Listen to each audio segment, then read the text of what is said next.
सभी स्टूडेंट्स को नमस्कार।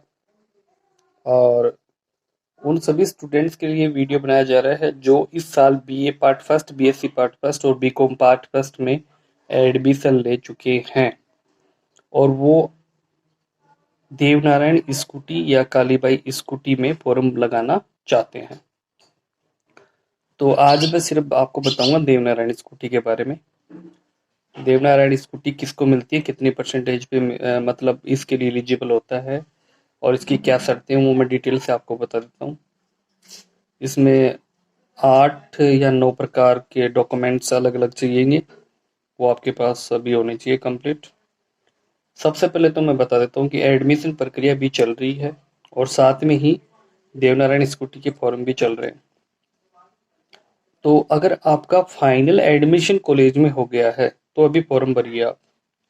अगर आपका वेटिंग में है तो अभी मत भरिए, जब तक वेटिंग क्लियर नहीं हो जाती है आपका, मतलब फाइनल एडमिशन नहीं हो जाता, तब तक आप मत भरिए। क्या पता आपका कल फाइनल एडमिशन नहीं हो और फिर आप भर देते हैं तो आपको और अन्य किसी प्रकार की स्कॉलरशिप भी नहीं मिलेगी। और जिनका फाइनल मेरिट में अभी जो नाम आया है, जिनका एडमिशन हो गया है, वो ये फॉर्म अभी लगा सकते हैं। ठीक है जी, बाकी इसमें न लगाएं। और दूसरा पॉइंट इसमें ये है, एक बार स्कूटी का आवेदन आपने भर दिया तो आपको चाहे स्कूटी मिले या ना मिले, अगर मिल गई तो अच्छी बात है, अगर नहीं मिली है तो आप अगले 3 साल तक कोई अन्य प्रकार की स्कॉलरशिप नहीं ले पाएंगे। ठीक है, और जिसको मिल गई तो वो अगले साल सेकेंड ईयर में भी स्कॉलरशिप नहीं ले पाएगा, थर्ड ईयर में नहीं ले पाएगा, क्योंकि एक सत्र में एक बार वो उसका लाभ मिल जाता है, तो आप नहीं भर पाएंगे। ठीक है, तो ये थोड़ा अच्छा सोच समझ के लगाएं कि अपनी परसेंटेज कम है, पिछले बैकग्राउंड की देखनी चाहिए आपको कि पिछली बार कितनी परसेंटेज पे स्कूटी मिली है, जैसे अपने इस बार कितनी परसेंटेज पे मिली है। तो इस बार शायद इस बार 2022-23 में कमला मध्य गर्ल्स कॉलेज में एक अच्छी बार बात बताता हूँ। अच्छी खबर ये है कि इस बार सीकर जिले में हर वर्ष की तरह इस बार भी सीकर जिले में सबसे ज्यादा नीम का थाना गर्ल्स कॉलेज राजकीय कमला मोदी महाविद्यालय में 53 स्कूटी मिली है, इस बार भी सबसे ज्यादा। तो इस बार अपनी जो लास्ट स्कूटी जिस स्टूडेंट को मिली है उसकी परसेंटेज थी 74.80, मतलब 74.80 इस बार गई है। क्योंकि पिछली बार मुख्यमंत्री जी ने बजट में घोषणा की थी, 10,000 स्कूटी बढ़ा दी थी अलग अलग जाति वाइज, कास्ट वाइज, तो उनमें इस बार ज्यादा आई है। और उससे पिछली बार राजस्थान अपने सीकर जिले में कमला मोदी में मिली थी 32 स्कूटी। 21-22 में हमें मिली थी 32 स्कूटी, 22-23 में हमें मिली है 53 स्कूटी। और अभी 23-24 में जो है वो पता नहीं कितनी मिलेंगी। तो ये चीजें ध्यान देने लायक है। ठीक है, अब इसमें बताता हूँ कि कितनी पे आप आवेदन कर सकते हैं। देखिए, राजस्थान बोर्ड से आप 60% से ऊपर हैं तो आप इसमें फॉर्म भर सकते हैं। और अगर आपने सीबीएसई बोर्ड से पास किया है तो आपको 75% होना जरूरी है। सीबीएसई मतलब दिल्ली बोर्ड से। तो अधिकांश आरबीएसई बोर्ड से पढ़ते हैं राजस्थान से, तो आपके पास 60% होनी जरूरी है। 60% से स्टूडेंट सभी हैं वो आवेदन कर सकते हैं। ठीक है जी, बाकी अगर आप आवेदन नहीं करना चाहते आप स्कूटी के, तो आप समाज कल्याण विभाग की जो स्कॉलरशिप है वो भर सकते हैं।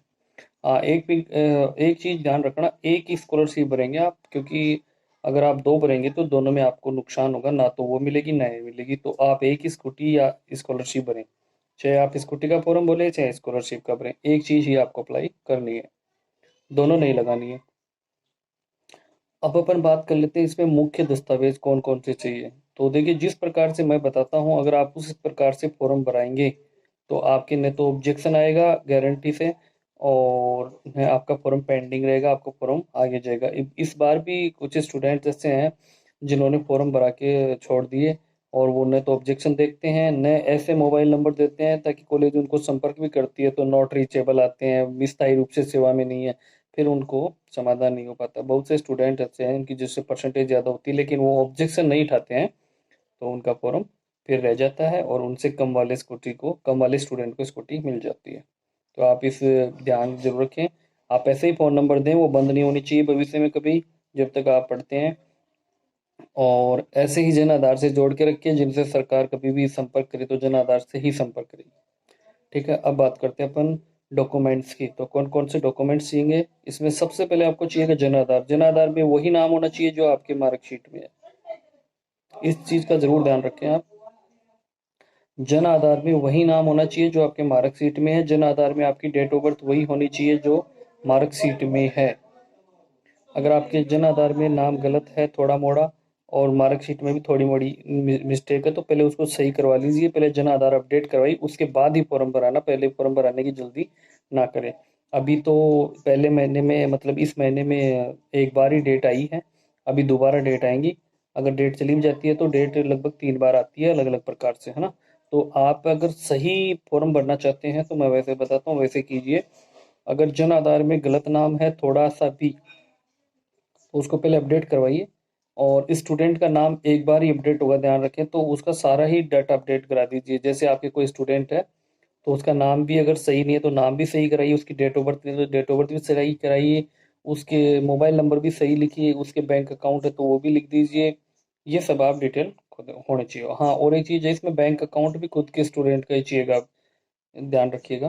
तो अकाउंट भी आप अपने स्टूडेंट के नाम से ही कराएं।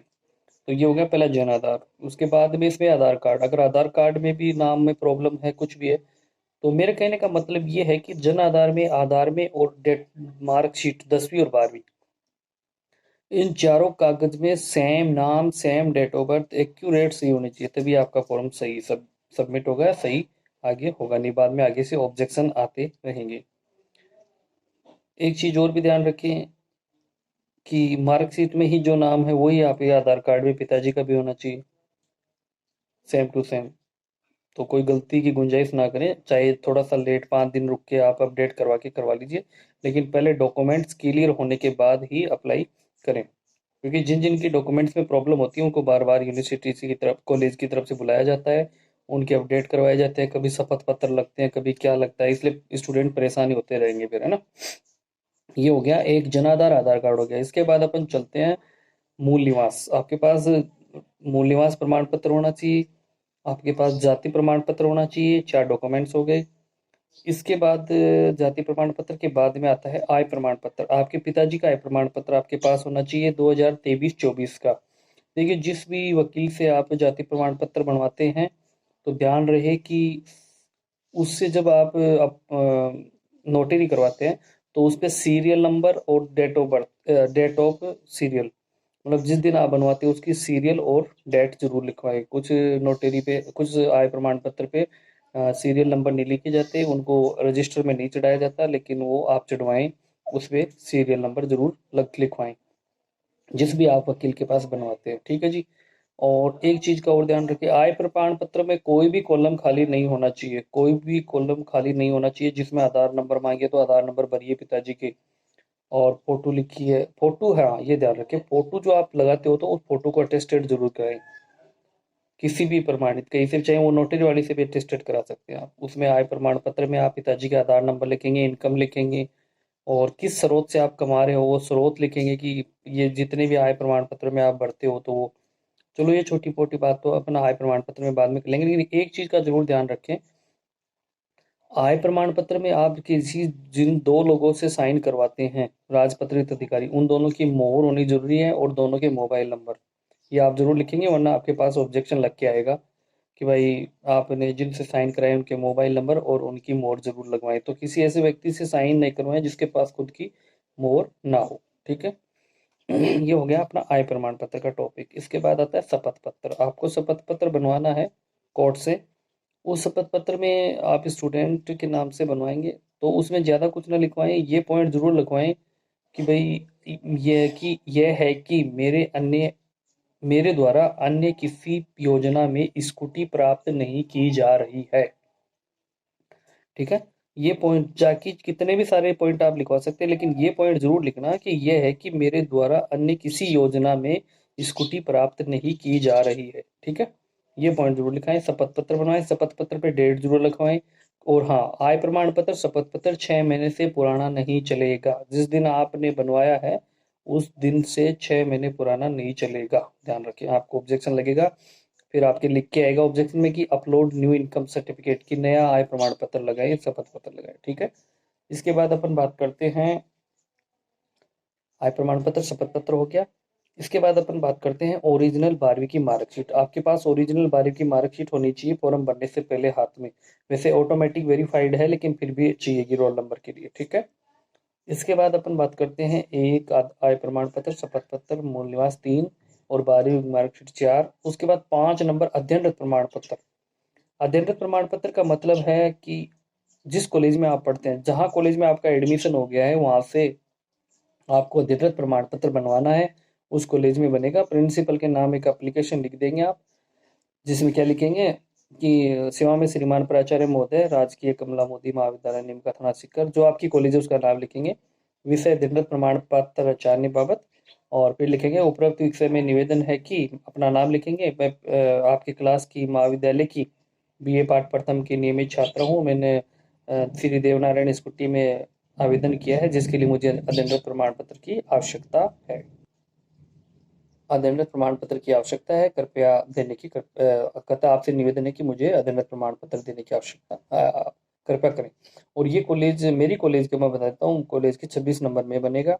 बाकी आप अपनी अपनी कॉलेज से संपर्क कर सकते हैं। ये हो गया अपना अध्ययनरत प्रमाण पत्र। डॉक्यूमेंट्स हो गए 5, इसके जन आधार, आधार के अलावा 5 हो गए, ठीक है। अब आता है 6 नंबर एग्जाम एडमिशन फीस, जो आपने अभी ई मित्र पे जमा करवाई होगी 916 रुपये रसीद वाली, तो वो एडमिशन फीस आपको चाहिएगी। 6 डॉक्यूमेंट्स आपको ऑनलाइन फॉर्म भरने के लिए चाहिए। ये भर के और फिर आप ये फॉर्म भरकर आपको क्या करना है कि फॉर्म का प्रिंट आउट लेना है। फॉर्म के प्रिंट आउट 2 लेंगे आप, और फॉर्म के प्रिंट आउट लेने के बाद आपको एक प्रिंट आउट जो है स्कूटी का, एक जो प्रिंट आउट है वो आपको मेरे पास जमा करवाना होगा, ठीक है। आप फॉर्म भरने के बाद एक फॉर्म जो है ना ई मित्र पे, वो आप मेरे को भरने के बाद जमा करवाना होगा। ये ध्यान रखें, पिछली बार हमने ली थी लेकिन इस बार से हम ले रहे हैं। ऐसे करके आपको फॉर्म सबमिट करवाना होगा ई मित्र पे। और अगर फिर भी नहीं समझ में आए तो भरने से पहले एक बार मेरे से संपर्क कर लेना, ताकि मैं आपको अच्छी राय दूं, ताकि आप भी परेशान नहीं हो और मैं भी परेशान नहीं हूँ। क्योंकि जब तक आप गलत फॉर्म भरे जाओगे, मैं आपको ऑब्जेक्शन लगाता रहूंगा, या कॉलेज जिस कॉलेज में आप पढ़ते हो वो कॉलेज आपको ऑब्जेक्शन देगी। क्योंकि जब तक कागज कार्रवाई पूरी नहीं होगी, कॉलेज आपका फॉर्म आगे नहीं भेजेगी। तब तक आप ऑब्जेक्शन के चक्कर में गिरते रहोगे और फिर खुद खुद थक जाओगे। फिर ये कहोगे बार बार ऑब्जेक्शन आता है। और एक चीज और भी ध्यान रखें, ऑब्जेक्शन जो आता है उसमें हिंदी में लिखा होता है कि क्या कमी है, तो आप हिंदी खुद पढ़िए, उसमें देखिए कि क्या कमी है। क्योंकि कुछ दुकान वालों की वजह से ये नहीं समझ पाते हैं। अभी मैं ज़्यादा नहीं बता पाऊंगा, लेकिन उनकी वजह से भी बच्चों की स्कॉलरशिप खराब हो जाती है, ठीक है जी। तो आप इस चीज़ का ध्यान रखिए, आप स्कूटी का फॉर्म भरिए। और कोई भी दिक्कत हो, आपको नहीं समझ में आया हो, तो आप पर्सनली मेरे से आके मिलिए। हाँ, मिलने का समय जो है, अगर आप अच्छे से पूछना चाहें कि भाई अच्छे से डिटेल से बताऊं, तो मैं आप मेरे से 2 बजे के बाद मिलिए, ठीक है जी। 2 बजे के बाद अगर आप मेरे से मिलेंगे पर्सनली आके, तो मैं आपको अच्छे से समझा पाऊंगा। उससे पहले तो ऑन कॉलेज टाइम चलता है, तो मैं सही नहीं बता पाऊंगा, ठीक है जी। बाकी जय हिंद, जय भारत। और सभी का, आप सभी का जिनका एडमिशन हो गया, ये मैं फिर रिपीट कर रहा हूँ, जिनका एडमिशन हो गया वही फॉर्म भरे अभी, बाकी सब बाद में भर लीजिए जैसे एडमिशन होता है। और आप सभी का महाविद्यालय में स्वागत है। अच्छे से पढ़िए। जय हिंद, जय भारत।